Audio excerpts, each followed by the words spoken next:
Hello दोस्तों मैंने अभी अभी नेटफ्लिक्स पर स्वीट होम का सीज़न 1 देखकर कंप्लीट किया है। 2020 में ये शो आया था, उस वक्त मैंने इसको नहीं देखा था।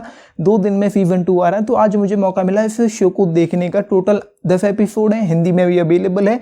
लगभग 50-50 मिनट की लेंथ है प्रत्येक एपिसोड की। ऑल इन ऑल टोटल ये 8 घंटे से ज़्यादा का शो है फर्स्ट सीज़न।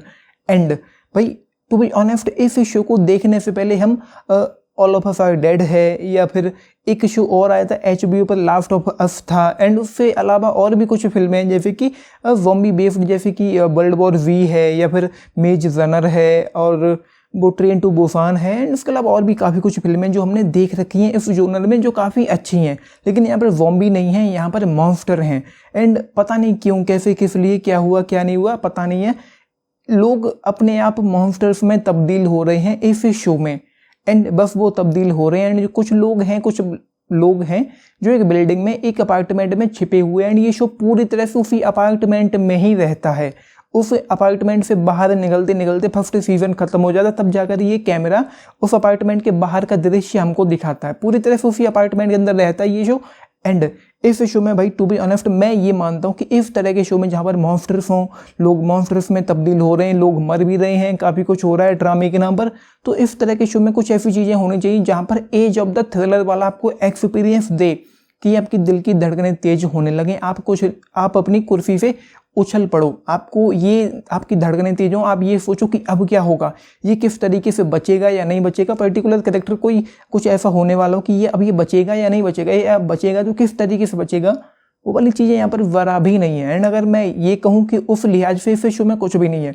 मैंने ये सोचा था कि All of us are Dead हमने देखा हुआ है, एंड कुछ दिनों पहले मैंने एक पोल भी किया था अपने चैनल पर, तो काफ़ी लोगों ने ये कहा था कि All of us are Dead बेहतर है इस शो क्या नाम है उसका, स्वीट होम के कंपैरिजन में।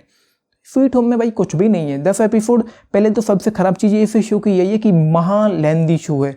मतलब 10 एपिसोड 8 घंटे का ये शो जरा भी डिजर्विंग नहीं है, बहुत लंबा है। मैं करीब 9:30-10 बजे से इस शो को देख रहा हूँ सुबह से। अभी करीब, मैं घड़ी बता दूँ एग्जैक्ट टाइम, 7:54 हो रहे हैं अभी इस वक्त। अब जाकर ये ख़त्म हो पाया है।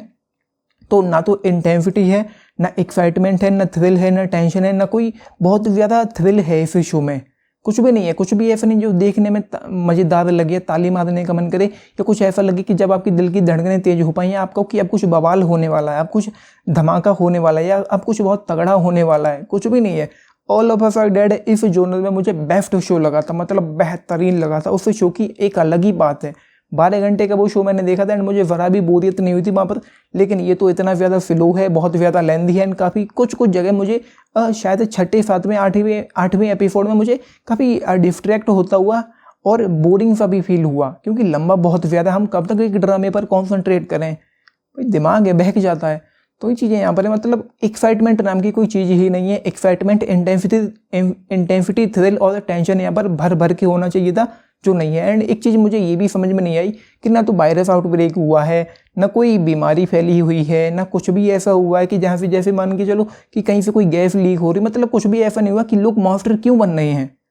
कोई रीज़न नहीं है, मॉन्स्टर्स बन रहे हैं, एंड उनके बनने का कोई रीज़न ही नहीं दिया गया। एंड उसके अलावा कुछ मॉन्स्टर्स तो यहाँ पर मतलब फ्रेंडली भी हैं, जो लोगों को मारते नहीं हैं। एक इंसान है, वो इन्फेक्ट हो गया, तो वो चाहे तो अपने ऊपर कंट्रोल कर सकता है, उस मॉन्स्टर को खुद पे हावी होने से रोक सकता है, वो इस इंसानों के बीच में घुल मिलकर रह सकता है। एंड 4 लोग खड़े हैं, ऐसे मान के चलो कि 4 लोग खड़े हैं। अब 4 लोगों में से 3 लोग इन्फेक्ट हो सकते हैं, मॉन्स्टर बन सकते हैं, चौथा नहीं बन सकता, ये हो सकता है। एंड ऐसा भी हो सकता है कि 4 लोगों में से एक इन्फेक्ट हो जाए, मॉन्स्टर बन जाए, बाकी 3 लोग मॉन्स्टर ना भी बन सकते हैं। तो ये चल रहा है। पहले तो यही समझ में नहीं आता कि कौन हो रहा है, क्यों हो रहा है, कैसे हो रहा है, यही नहीं बताया गया। यहाँ पर उन्होंने कहा भी है कि कोई भी कभी भी मॉन्स्टर बन सकता है।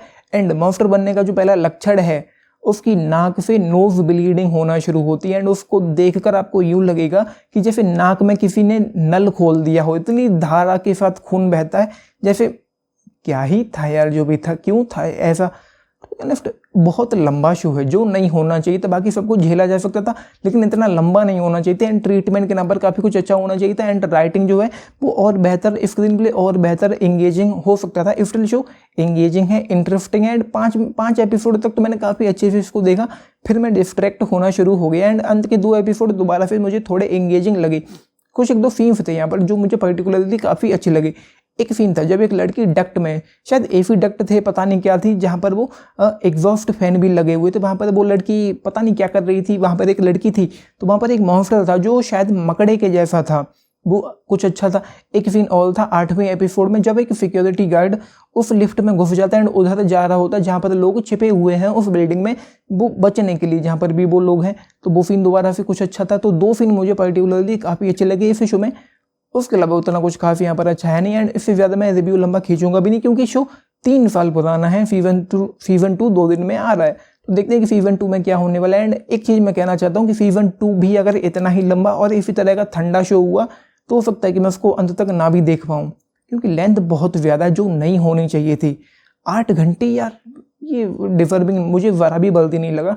तो ये बाकी कुछ हिंदी गालियाँ भी सुनने को मिलती हैं आपको, हिंदी डबिंग में कुछ गालियाँ शामिल की गई हैं। उसके अलावा कुछ बहुत ज़्यादा वॉयलेंस यहाँ पर है, मतलब बहुत ज़्यादा डिस्टर्बिंग सीन्स आपको देखने को मिलेंगे। एंड जो VFX है वो अच्छा, एंड कहानी तो जैसे मैंने बताई दी है, एक लड़का है जिसकी पूरी फैमिली एक एक्सीडेंट में ख़त्म हो चुकी, वो अपने घर से निकल जाता है, एक अपार्टमेंट में जाकर रहने लगता है, एंड उसके बाद एक आउटब्रेक हो जाता है, मतलब आउटब्रेक भी नहीं कह लो, कि लोग अचानक से मॉन्स्टर बनना शुरू हो जाते हैं। एंड वहाँ पर उन लोगों की जो और लोग हैं उस लड़के के साथ साथ, उस लड़के का नाम है चा ह्यून सू, उन लोगों की सर्वाइवल की जर्नी शुरू होती है, अंत तक वो सर्वाइव करने की कोशिश करते हैं उन मॉन्स्टर्स के बीच। एंड 5वें 6ठे एपिसोड के बाद तो मॉन्स्टर्स देखना भी बंद हो जाते हैं। ये लोग अपनी अपनी समस्याओं से उलझे रहते हैं, जूझते रहते हैं, किसी को अपेंडिक्स हुआ है, किसी को कुछ और हो रखा है, किसी को कुछ और हुआ है, तो ये चलता रहता है यहाँ पर। इससे ज़्यादा मुझे कुछ भी नहीं करना। So just 3 star out of 5 इस शो के लिए, सीजन 1 के लिए। अगर आप पूछें कि 10 में से कितना दोगे, तो मैं केवल 6 देना चाहूँगा 10 में से। देखा है लिख के बताना, एंड एक चीज़ जरूर बताना कि All of us are Dead देखा है, कैसा लगा, और इन दोनों शोज में से आपको कौन सा ज़्यादा बेहतर लगा, क्योंकि मेरी फर्स्ट चॉइस तो हमेशा all of us are dead ही रहेगी, एंड वही है, ये है। देखा है लिख के बताना, एंड लाइक शेयर सब्सक्राइब भी करना चैनल को, वीडियो को। And this is Nitish and thank you. And एक चीज़ और मैं कहना चाहता हूँ कि यहाँ पर डिटेलिंग पर काम करने की ज़रूरत थी, कि एटलीस्ट ट्रीटमेंट अच्छा होता है, एंड ये हमको बताया जाता है कि लोग मॉन्स्टर क्यों बन रहे हैं, तो शायद थोड़ा बेहतर हो सकता था। सो ये है this is Nitish and thank you.